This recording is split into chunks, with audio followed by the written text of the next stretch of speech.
player on the baseball team. Nick Quejado, thanks so much for joining me on the show. Thank you for having me. You're very welcome. Let's start by getting to know you a little bit better. And I said utility player in the opening, and I guess that's a really good way to describe you. What don't you do? You've played a different position at Menlo every single year. So how difficult is it learning a new position?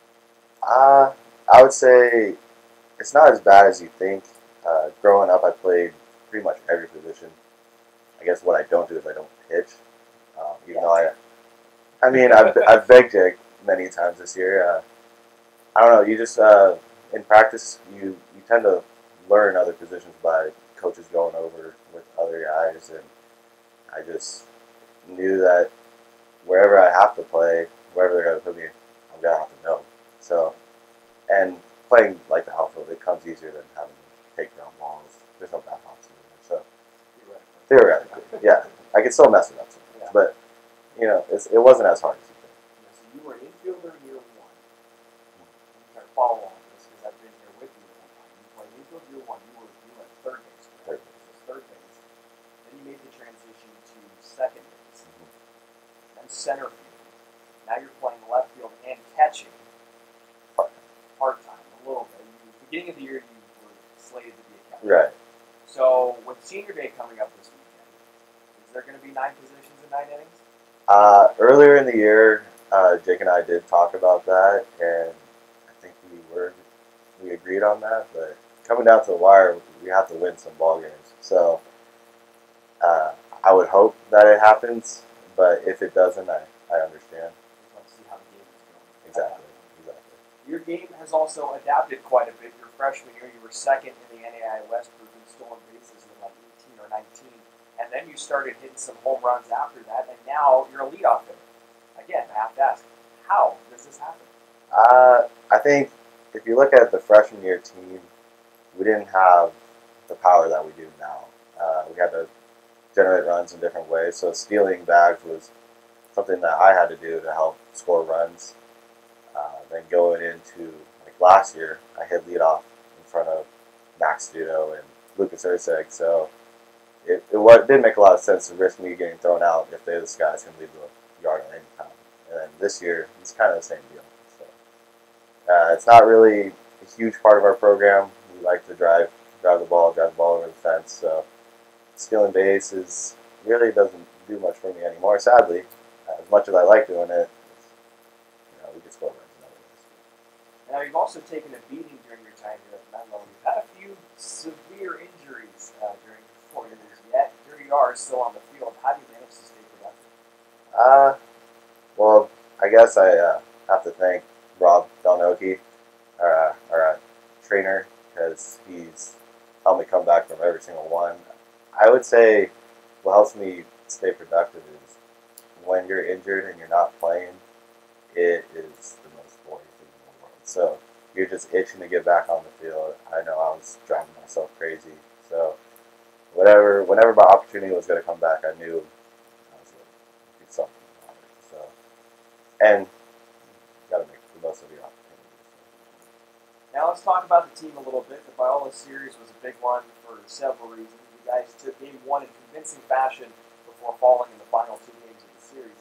Their pitchers seem to really be on that doubleheader on Saturday. Actually, it was Thursday since we missed the weekend. Would you agree with that statement? Yeah, they pitched really well. We just couldn't get that big hit, and tip your cap to them because they've been good all year. Gallardo really shut us down, and it was just a tough series. I think we were in a little funk right there, and I wouldn't look too much into it because I think we're going to turn it around here soon.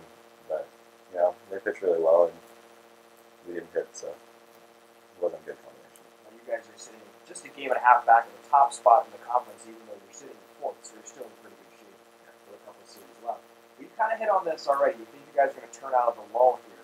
You've been here at Menlo for 4 years, and you've seen how Menlo teams kind of hit a lull about this time of year. When the calendar turns from March to April, the teams kind of start to taper off a little bit before picking it up at the end. What's the cause of that? I think, I talked to this with some guys on the team. I think at this point of the year, guys are starting to get a little fatigued. The season starts to get a little long. You get sometimes, as much as I hate to say, you get a little complacent in your games. At the beginning of the year, we were just rolling over teams. Everyone was on fire, and when guys start to slump, you have to look for production in other places, and it's just put a lot of pressure on us offensively. And I think it's as long as we keep swinging, it's going to come back to us. Yesterday at Simpson, bats woke up just a little bit, and it was positive. So I think we're doing all right. I think 16 runs and 5 homers in the first game. That might be the cure. That helps a little bit. Yeah, that might be just what you guys need. So when the team goes through a rough patch like you've been on, how difficult is it to stay upbeat and positive? It can get tough, especially you're on the road. You lose the series, you have a 7-hour bus ride home. A lot of thoughts can pile up, but the way I look at it is once a game, like if we lose a game, once that game is over, there's no way you can change the result. So the only way that you're going to be okay is if you flush it and just look forward to the next one. Try to stay as positive as you can. We know we're a good team. We think we're the best team in GSAC, and you got to turn the page. And it's tough, but we pass it. Now, travel is always a very popular subject amongst this Melrose team with no true home field in 2017. How important has it been to finally stay in the Bay Area a little bit more consistently here over the past 3 or 4 weeks, and with this upcoming weekend series against Jessup? It definitely helps. Sadly, can't really play at home, but sleeping in your own bed is nice. Not having to travel 6 hours on a bus, you feel a little fresher, especially staying in the Bay Area. Weather's usually really nice here, so I think we need to play in the Bay Area. Yeah, absolutely. Now the season is winding down. The home series that we played against Jessup is going to be the final home series we run this year. And Saturday will serve as Senior Day. Tell me your thoughts a little bit on playing your final home regular season game as a rookie. Yeah, it's been a pretty good 4 years here for me. I'd say it's going to be bittersweet for sure. It won't feel quite the same not playing actually at Partan Field, but just been thankful for everything that's happened to me here, and it's going to be fun. It's going to be fun there for sure. Now after Jessup, you guys have a huge 4-game series against Westmont in Westmont. I know you aren't looking ahead to that series, but you kind of have to be a little bit, am I right? Yeah, definitely. They were last year's champions. Not doing as great this year, but they're still a really tough team. Even Jessup's a really tough team, so we don't want to look too far ahead. But those 4 games are going to be really big into what happens to us at the end of the year. Absolutely, and big for Westmont as well, because currently they're not in the playoffs. Exactly. I know they don't want to miss out on the playoffs. It seems like one thing you can always count on in the GSAC is that Westmont's going to be in the playoffs in every single sport. Well, hopefully we don't let them in. Hey, wouldn't mind that one little bit. All right, let's wrap up the show, Nick, with the final segment. It's called Brownie Bites. I'm going to ask you 3 off-the-wall questions. Give you your best answer. All right. Question number 1. Which teammate would make the most errors if he played all 9 positions in one game? That's probably the easiest one. That's Eduardo Sanchez for sure. Nothing against him. He's just get a little wild on the field sometimes. And I couldn't imagine him trying to catch or pitch, but he's a good guy. I like playing with him, but I think he would make the most of it. And the funny thing about that is he's listed as a utility player because he's gone from shortstop to True. playing outfield. So he should, in theory, be able to hold his own. Yeah, but I'm just going with intuition here. Yeah. Question number 2. Which teammate would be the worst at making a repair on a vehicle? Let's see. I think this is an easy one too. I would say Andrew Cox for sure. He's a smart guy, but when it comes to cars, I don't think it's all there for him. His roommates, Dean Aliamis and Emilio Guerra, they're the car guys, and I think he just takes the backseat on everything car related. So I would say him. And the question is, I like cars. I wouldn't say I'm a huge car guy. I know enough to make repairs, but Andrew. Definitely not. All right, question 3 isn't so much of a question, but I've heard that Jake McKinley, when you're dressed as you for Halloween, you need to explain it. Yeah, I mean, I don't even know if I can explain that. I didn't know it was coming.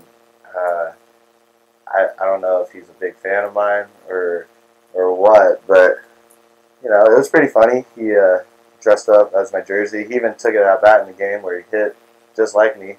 Oddly enough, he grounded out to me, so that was pretty funny.